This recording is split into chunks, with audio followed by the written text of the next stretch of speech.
In this Whiteboard Leadership moment, I want to talk about measuring success in your church. I recently read a book called More Than Numbers by Lauren Mead, and he talked about the different ways we measure things. In most churches, all we measure is nickels and noses. Is the offering good? And is the attendance good? We think we're healthy.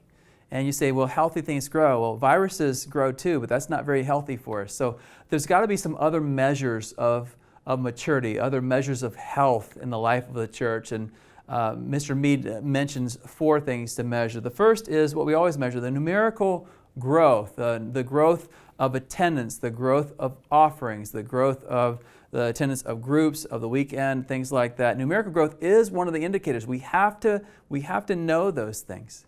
Some people are very much against this idea of numerical growth, and yet we know that 3,000 people came to Christ at Pentecost because somebody counted.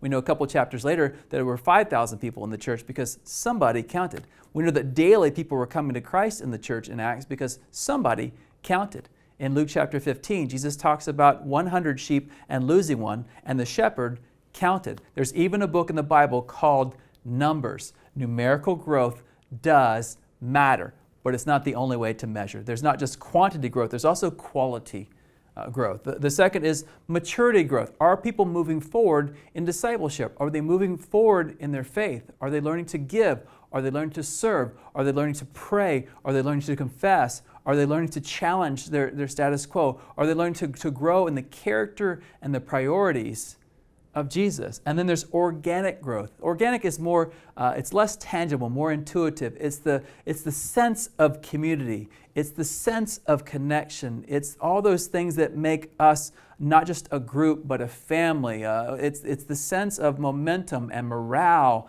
and all those things are organic growth. And then there's incarnational growth.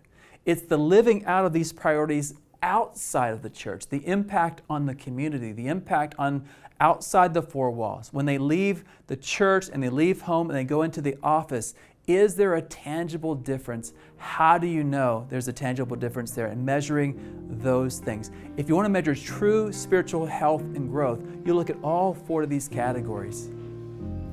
This has been a Converge Whiteboard Leadership Moment. To learn more about Converge or to join us, check out converge.org.